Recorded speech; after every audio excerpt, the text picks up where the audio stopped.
Sid, I'll start with you. Business as usual for Real Madrid. What's that, 8 consecutive wins, 5 consecutive clean sheets now? Yeah, and these games where you almost feel like there's an inevitability about it. There's not a huge amount happening. It's not particularly exciting. There's not loads of chances, but there's a sense, even when Real Madrid do concede chances, and Alaves hit the bar in the first 2 or 3 minutes, there's just a sense that they will come through. They got a penalty in this game. That's the 3rd game in a row that they've got a penalty. It looked actually at one point like it was going to be a third 1-0 in a row with a penalty, but there was a 2nd goal added about halfway through the second half, and Real Madrid just look very comfortable. They don't look like a brilliant team, but they do look like a team that's going to win every time they play. They do have that winning habit. Frank, I know you watched the game. You weren't sure about that penalty, the early penalty coming for Karim Benzema, won by Mendy. Was it a penalty? Well, at the end of the day, it's hard to give an answer because we didn't have too much images about the defender really touching Mendy.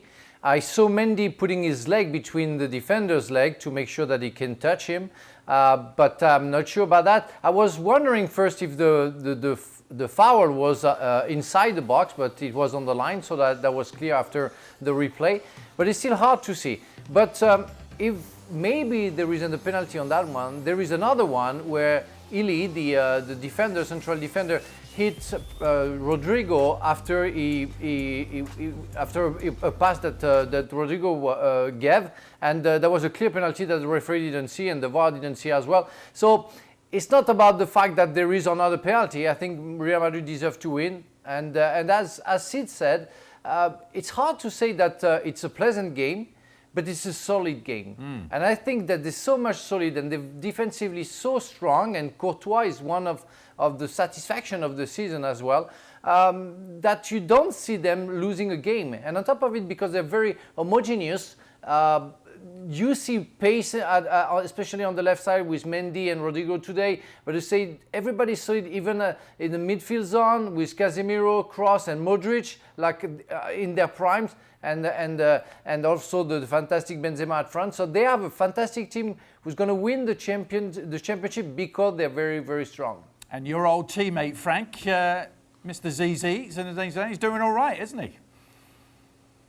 He's doing great. He's doing great because we always question the fact that he's able to do something with Real Madrid, but he left Real Madrid and it was a big mess. He came back, and we find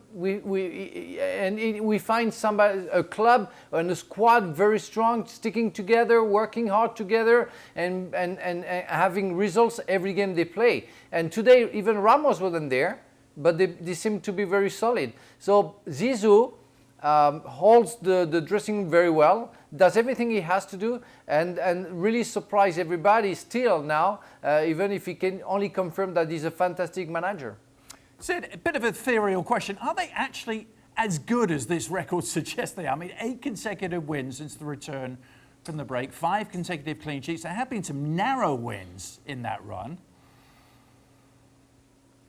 Yeah, I mean, it's a difficult question to answer. And actually, you know what? The funny thing is, and forgive me for saying something which is about to sound incredibly stupid, right? But allow me to say it anyway.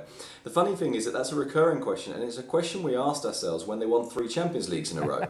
Yes. We asked ourselves whether they were really this good, whether this was genuinely, if you like, kind of an era-defining team. Because, of course, what they achieved winning 3 Champions Leagues in a row absolutely is era-defining. But it kind of didn't feel like this was the best team in Europe, absolutely destroying everyone in Europe and winning it because they were so much better than everyone else. Not least, of course, because during those 3 years, they actually only won the Spanish league once. So for at least 2 of those 3 years, watching them from here at least, we were thinking, well, they're not the best team in Spain, even though they're being crowned the champions of Europe. And I think a similar thing is happening now in La Liga, in that we're watching them play, we believe in them, we trust them when they play, we feel like they're going to find a way through, we feel like they are better than their opponents, but we don't watch them and think, wow, what a team this is. We do watch them, I think, and think this is organised, it's competitive, it's got a huge amount of strength in depth. It was summed up really nicely the other day after the Athletic Bilbao game when Garitano, the Athletic Bilbao manager, asked after the game, how difficult this had been. He said, well, look, put it this way, when Real Madrid's 5th substitution is Toni Kroos coming on, you've got an uphill task. Thanks for watching ESPN on YouTube. For more sports highlights and analysis, be sure to download the ESPN app. And for live streaming and premium content, subscribe to ESPN+.